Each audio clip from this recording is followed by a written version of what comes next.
You feel something inside you quietly unraveling. Even though everything seems fine on the outside, there are days when the routine goes on, commitments are met, and smiles are kept up. But deep down, something feels dead. A part of you that used to seek meaning starts to go silent. And that's scary because no one prepares you for this kind of silence. A silence that comes from within. Where there was once faith, motivation, or direction, now there's a void, a strange weight in your chest that doesn't always have a name, but has a strong, heavy, uncomfortable presence. You might try to ignore it or follow the plan you were given. Study, work, love, achieve. Yet the hole is still there. Nietzsche understood this hole before anyone else and dared to say out loud what many couldn't even think. God is dead. Not as an attack or celebration, but as a deep diagnosis of our era, a brutal warning that everything giving structure to the world, morals, purpose, meaning, has collapsed. And the most terrifying part? Humanity itself killed it. This video offers no easy formulas or comforting words. It invites the courage to look into the abyss and understand what it reveals. Because if everything is crumbling inside, maybe that's not failure. Maybe that's the journey. And those brave enough to walk, it will find that after the death of old gods comes the most dangerous and liberating possibility, becoming who you truly are. There's no turning back after that. Do you notice how modern life seems designed to avoid silence? Everything is noise, speed. Your day starts with notifications and ends with distractions. You wake up with a to-do list and fall asleep with an exhaustion that's not just physical, it's existential. Amid this flow, everyone pretends everything is fine, but it's not. The promise was clear. More comfort, technology, and freedom would make us happier. So why, with all we have, do we feel so empty? Depression and anxiety rates keep rising. Why do we feel this nameless pain, this fatigue no sleep can cure, this restlessness no achievement can calm? It's because the modern world created an illusion of control, that following the flow would lead to meaning. Choose a career, be productive, succeed, post about it. But no one says this script we blindly follow was built on pillars that have already crumbled. The morality guiding us lost its center. Religion became just another product. Even science, our new god, offers explanations but no purpose. Nietzsche saw it first. By killing God, we didn't just kill an idea. We killed the structure holding up who we were. The problem isn't living without faith. It's acting like there's still an absolute truth while knowing deep down there isn't. We're free to do anything but lost the why. You feel it when you finish a big project and think, now what? You feel it when you're surrounded by people yet feel alone. You feel it when you achieve what you wanted and nothing changes inside. That's the void of a world where old gods died and new ones haven't been born. The tragedy is most people don't face this feeling. They numb it. We buy, travel, eat, post, talk about gratitude and positivity, but it's a desperate attempt to fill a growing void. What's missing isn't motivation, it's meaning. A meaning that doesn't come from outside, isn't imposed, isn't in a self-help book, but is created by you from your own darkness. Nietzsche's phrase, God is dead, is more relevant than ever. It's not just a slogan. Few grasp its devastating depth. In the next part, we'll dive into its brutal, transformative, and dangerous meaning.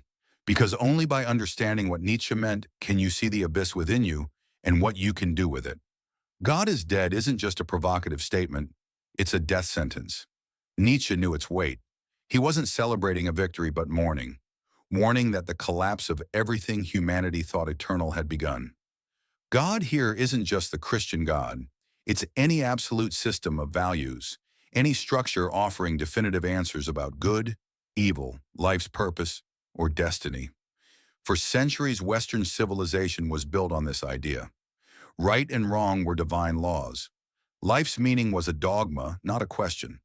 But science advanced, revolutions broke sacred monarchies, morality became a human construct, and history exposed the absurdity of wars fought for eternal truths.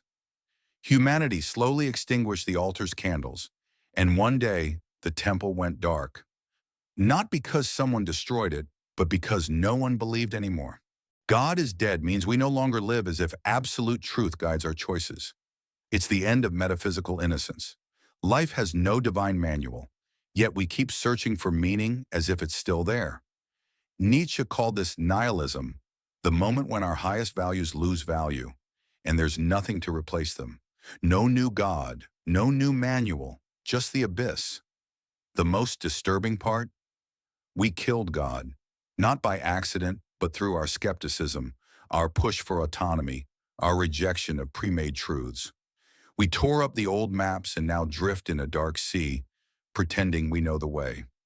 Nietzsche's parable of the madman, who announces God's death in a public square, shows people haven't realized what they've done.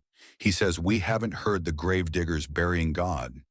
He knew this was a spiritual earthquake most hadn't felt yet. Have you felt it? That the values you were taught no longer serve you? That the happiness you chase isn't yours? That you're building your life on shifting sands? If so, you're living Nietzsche's prophecy. What happens when this void catches up to you? When the loss of meaning becomes silent despair, when nothing feels sacred, that's nihilism. Nietzsche didn't just predict it, he lived it. Nihilism is when all values collapse, when good, evil, success, failure, truth, and lies seem arbitrary. The universe has no secret plan for your life, no hidden logic ensuring it all makes sense. You wake up, work, smile, chase goals, but it feels like inertia, like a script written by someone who doesn't care about the ending. This isn't fatigue or laziness, it's nihilism. Nietzsche called passive nihilism the collapse of vital energy, where you give up searching, creating, and settle into absurdity. You live out of obligation, consumed to fill unclosing voids. Everything feels tasteless, colorless, meaningless. The nihilist says, nothing matters, but that's not clarity, it's cowardice. Nihilism isn't the end. It's a stage, a journey. Most get stuck halfway. Nietzsche believed nihilism was a necessary symptom of evolving consciousness, but warned it could consume you if you're not strong enough to cross it. It disguises itself as indifference, but inside it's despair. You act fine but feel a void tearing at your chest.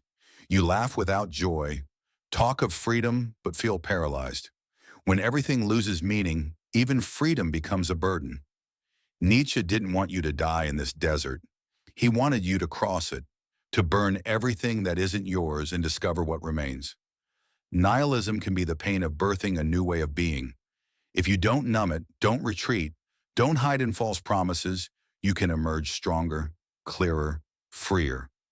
But there's a price, suffering. The raw pain of facing truth, the loneliness of no answers, the anguish of building meaning yourself. Nietzsche lived this. In Thus Spoke Zarathustra, he described this pain as a violent purification, forcing you to dive deeper. Suffering is the teacher showing you who you are, your only chance for rebirth. Most people flee suffering, taught to avoid pain and seek comfort, security, stability. The modern dogma is that life should always feel good, but Nietzsche saw suffering as a requirement for greatness, the soul's laboratory. In sleepless nights, painful breakups, existential crises, you face what's behind the mask. Suffering breaks the illusions you hide behind. You're lost because you were never allowed to hit rock bottom, taught to cover the hole with distractions, cliches, shallow therapies. But depth comes only when you descend. When you're broken so fully, you must rebuild from within. Nietzsche lived this. Sick, isolated, rejected, immersed in existential doubt. His greatest ideas came not despite pain, but because of it. Suffering was a forge, burning away what's false, fragile, inherited.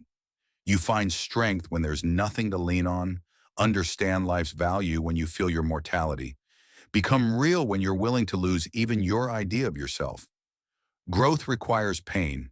Transformation demands darkness. Suffering isn't to be wallowed in, but confronted. Look at it and ask, what are you teaching me?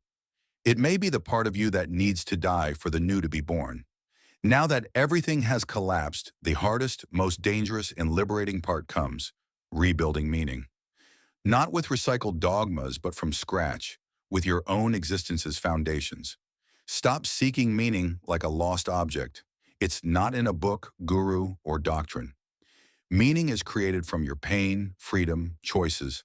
Ask, what can I create from my void? Choose a value worth suffering for: art, truth, serving others, something resonating deep within.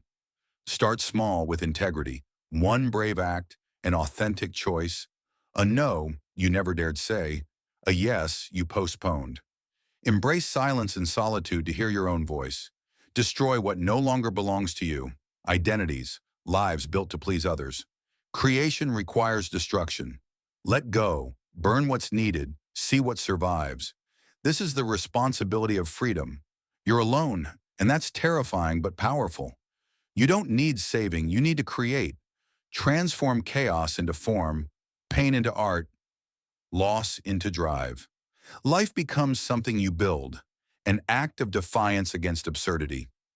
Nietzsche went further, envisioning the Übermensch, the superhuman, not genetic superiority, but transcendence, overcoming the conditioned, reactive, resentful human.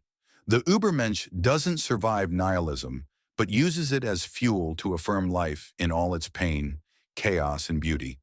They need no salvation, no approval, no afterlife, because the miracle is living now, and eternity is in the intensity of each moment. The Übermensch creates new values, dances on the ashes of the old world, turns tragedy into art. This starts with small choices: acting without guarantees, rejecting others' scripts, living with depth, passion, integrity, despite pain or misunderstanding. Nietzsche didn't leave easy answers, but sharp questions that cut through the superficial. If this resonates, you're ready to begin. The death of God is the end of spiritual comfort, the moment all crutches fall. In that cosmic silence where many are lost, Nietzsche saw the chance for the greatest human courage: creating yourself. The question isn't how to live, but who you're becoming. What will you do with this brutal freedom?